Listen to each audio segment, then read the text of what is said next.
ترجمہ کرتے ہیں کہ صراط مستقیم دکھا دیجئے. نہ جانے کیسے اندھے ہیں جنہیں محمد کے کندھوں پہ سوار صراط مستقیم نظر نہیں آتا.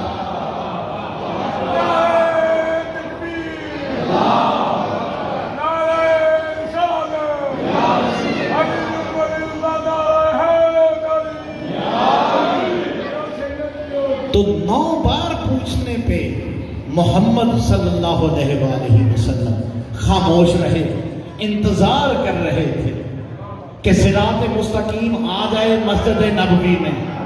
اتنے نے صراط مستقیم دیکھا کہ داخل ہو رہا ہے. اب کہا کہ بابا جی کھڑے ہو جاؤ, پوچھو کیا پوچھ رہے تھے.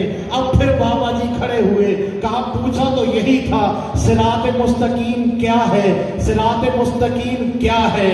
تو کہا دیکھو وَأَنَّا هَذَا صِرَاطِي مُسْتَقِيمًا, بے شک یہ علی, یہ جو علی آ رہا ہے نا, یہ علی کوئی اور نہیں. ہاذا, یہ علی, یہ جو آ رہا ہے نا, یہ ہے میرا سیدھا راستہ. کون سا سیدھا راستہ؟ جس پر قائم رہنے کی, یاد رکھنا, دیکھنے کی نہیں, قائم رہنے کی. کم از کم 17 بار دعا منگواتا ہے روز اللہ. اچھا 17 بار ہم سے منگوا رہا ہے, پہلے دیکھتے ہیں کہ خود کہاں ملے گا. سورہ ہود ہے, آیت نمبر 56 ہے, وہ کہہ رہا ہے کہ میرا رب صراط مستقیم پر ہے. ربی علی صراط مستقیم, آیت نمبر ہے 56. میں خطابت کا عادی نہیں ہوں, میں اپنے جملوں میں روایت کا استعمال بہت کم کرتا ہوں. میں آیت کو آیت سے پڑھنے کا عادی ہوں, میں قرآن کو برہان سے سنانے کا عادی ہوں. وہ سورہ ہود کی 56ویں آیت میں کہہ رہا ہے کہ میرا رب صراط مستقیم پر ہے. اچھا رب صراط مستقیم پر ہے تو آؤ ذرا چیک کرتے ہیں اس رب کا محبوب کہاں ہے. بسم اللہ الرحمن الرحیم, یاسین والقرآن الحکیم انکا لمن المرسلین علی صراط مستقیم. یاسین, قرآن حکیم کی قسم, حکمت والے قرآن, علی کی قسم. میں جلد والے قرآن کی بات نہیں کر رہا, حکمت والے قرآن کی بات کر رہا ہوں. حکمت والے قرآن, علی کی قسم, والقرآن الحکیم انکا لمن المرسلین, بے شک تو, اب کرو ترجمہ, میں نہیں کرتا, بے شک تو, انکا لمن المرسلین. اٹھاؤ بارگاہ سے کوئی بھی جلد والا قرآن, اس میں لکھا ہوا ہوگا کہ تو بھیجے ہوں میں سے ہے. نہ بابا نہ, بھیجے ہوں میں سے اگر ہوتا تو ہوتا مرسلین, یہاں ہے مرسلین. تو بھیجنے والوں میں سے ہے. علی صراط مستقیم, تو صراط مستقیم پر ہے. جب رب بھی صراط مستقیم پر ہے, جب رسول بھی صراط مستقیم پر ہے, تو پھر واجب ہی نہیں اور جب ہے کہ ہم بھی یہی دعا مانگیں کہ اللہ ہمیں صراط مستقیم پر قائم رکھ. کیسے قائم رکھ, کیسے قائم رکھ؟ فَاتَّبِعُوا سَبِیلَہُ, اس کی سبیل کی اتباع کرو. اب اس کی سبیل کون ہے یہ دیکھنا ہوگا کہ اس کی سبیل کون ہے. آج کی مجلس منسوب ہے اس سے جس کو حسن کا حسن کہتے ہیں, جس کو حسین حسین کے حسن کا امام حسن کہتے ہیں.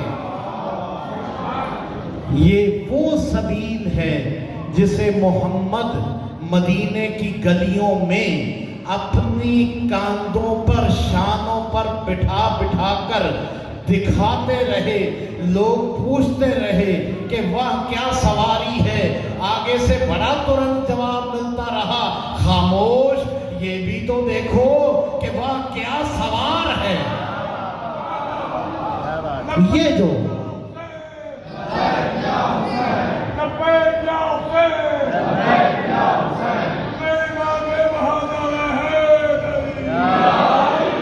یہ جو محمد کے شانوں کا سوار حسن ہے نا، محمد کے شانوں کا سوار حسن، جس کے ہاتھوں میں اللہ کی قسمیں رہی ہیں۔ میں نے کہا میں خطابت کا عادی نہیں ہوں، میں تو قرآن سے گفتگو کرتا ہوں۔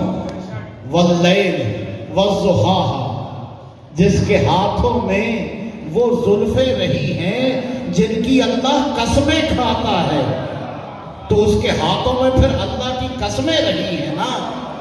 ارے کیوں نہ رہے اس کے ہاتھوں میں اللہ کی قسمیں، اس کے باپ کے ہاتھوں میں اللہ کی رضائیں ہیں۔ تو پھر بڑا عام سا محاورہ ہے، بیٹا تو باپ سے گورا ہی ہوا کرتا ہے۔ اگر باپ کے ہاتھوں میں اللہ کی رضائیں ہوں، ماں راضیہ تو مرضیہ ہو، تو پھر بیٹے کے ہاتھوں میں کم از کم اللہ کی قسمیں ہوں گی۔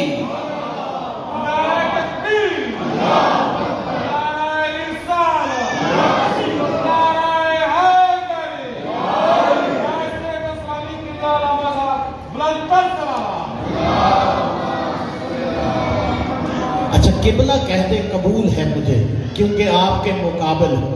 علامہ فقط راسخون فی العلم محمد و آل محمد ہیں۔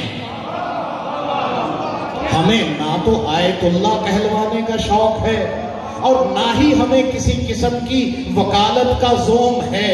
وکالت وہ کرے جو وکیل ہونے کا اہل ہو۔ یہاں تو ہمیں سلمان بھی گداگر نظر آتا ہے۔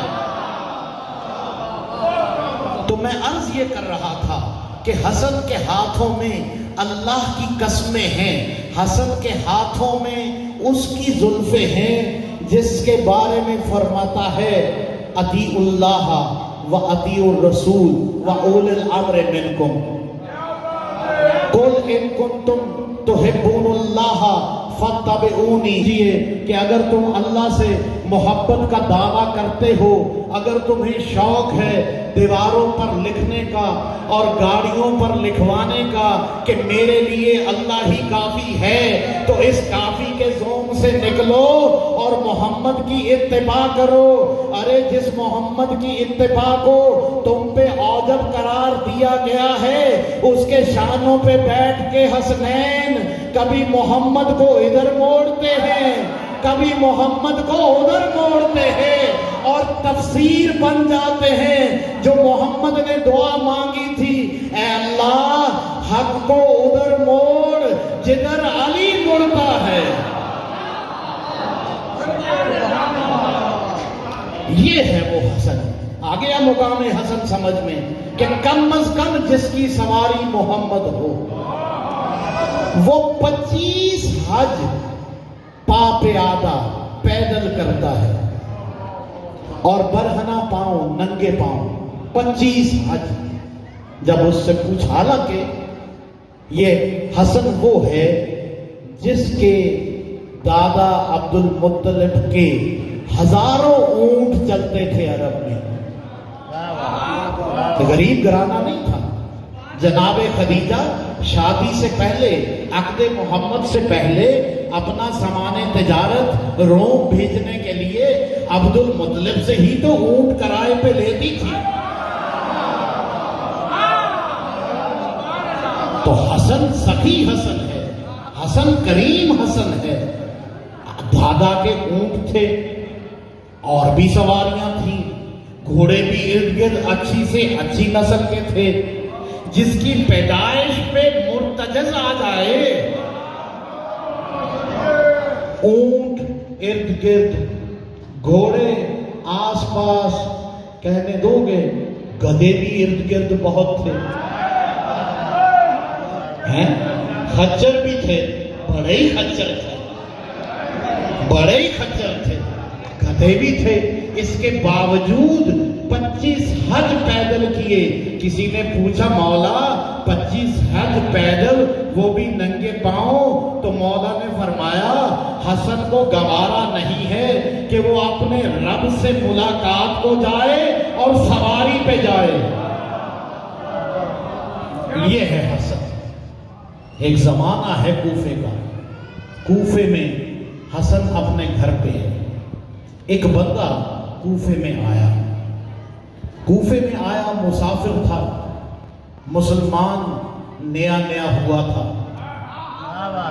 کوفے میں داخلے پر ایک باغ کے قریب سے گزرا، سوچا پھل تو لگے ہیں مگر کھاؤں کیسے، میں تو ابھی مسلمان ہوا ہوں، میں اس مالک کو نہیں جانتا، باغ کے مالک کو، میں پھل کیسے کھا لوں؟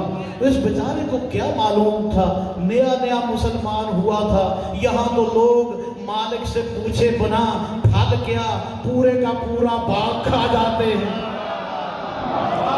یہ کیونکہ نیا نیا مسلمان ہوا تھا، یہ ڈھونڈ رہا تھا باغ کا مالک کہاں ہے، کہ اچانک اسے کہیں ایک نور نظر آیا۔ جو نور نظر آیا یہ اس جانب بڑا، دیکھا وہاں پہ کوئی نورانی بزرگ کدال لیے کسی درخت کی پرورش کر رہے ہیں۔ یہ پاس پہنچا، بزرگ نے کہا مسافر ہو، بھوک لگی ہے، وہ سامنے رومال پڑا ہے، اٹھاؤ اور کھانا کھاؤ۔ یہ حیران ہوا، کہنے لگا آپ کو میری بھوک کا کیسے احساس؟ بزرگ نے کہا میں خیر الرازقین کا رزق بانٹنے والا نمائندہ ہوں، تمہاری نہیں، مجھے تو کل جہان کی بھوک کا احساس بھی ہے اور معلوم بھی ہے۔ اسے کھانا دیا بزرگ نے، یہ وہاں بیٹھا، رومال اٹھایا، رومال اٹھا کے جو روٹی کو توڑنے کی کوشش کی، روٹی نہیں ٹوٹی، گھٹنے پہ ہاتھ رکھا، پھر نہیں ٹوٹی، روٹی کو رومال میں طے کیا، بزرگ کے پاس آیا، وہاں رکھا، کہا جناب بہت شکریہ، آپ نے بہت احساس کیا، بہت مہربانی، لیکن میں کیا کروں کہ میرے سے ٹوٹتی نہیں ہے۔ اب وہ پہچان گئے، آپ نے کہا یہ تمہارے کھانے کی ہے ہی نہیں، تم ایسا کرو یہاں سے 2 گلیاں آگے جاؤ، بازار آئے گا، بازار کو کراس کرو گے تو سامنے ایک گھر ہوگا، وہاں اس گھر کے سامنے لنگر ہو رہا ہوگا، وہاں بیٹھ کے جو چاہتے ہو جا کے تناول کرنا۔ یہ وہاں سے چلا، بھوکا تھا، سوچ رہا تھا کئی دنوں سے کھانا نہیں کھایا، اب یہ بابا جی ملے ہیں تو ان کے پاس بھی سوکھی روٹی تھی، کہیں ایسا ہو کہ آج شوربہ مل جائے۔ آ کے یہ بیٹھ گیا دسترخوان پہ۔ اب جو دسترخوان کے پاس بیٹھا تو سامنے جو کھانا آیا اس میں گھی اور شکر، دیکھ تو لیا، بھوکا تھا، کھانا تو تھا، دیکھ رہا تھا، اچھا مانگا تو شوربہ تھا، چلو مل گیا ہے، بسم اللہ کرتے ہیں۔ ابھی بسم اللہ کرنے والا تھا کہ ایک نورانی نوجوان آیا، کہنے لگا ٹھہرو ٹھہرو، تمہارے لیے اندر شوربہ رکھا ہے۔ اس نے شوربہ سامنے آیا، ایک لقمہ لگایا، ایک لقمہ طے کر کے سائیڈ پہ رکھا، پھر ایک لقمہ لگایا، پھر ایک سائیڈ پہ رکھا۔ اس نوجوان نے پھر دیکھا کہ یہ کس کے لیے بچا رہے ہو، تمہیں جاتے ہوئے تمہارے گھر والوں کے لیے اور مل جائے گا، تم کھلے دل سے کھاؤ۔ کہنے لگا نہیں، میرے کہاں گھر والے، میں تو خود مسافر ہوں، یہ جو میں بچا رہا ہوں، پیچھے باغ میں ایک بزرگ کو مزدوری کرتے دیکھا ہے، اس کے پاس ایک سوکھی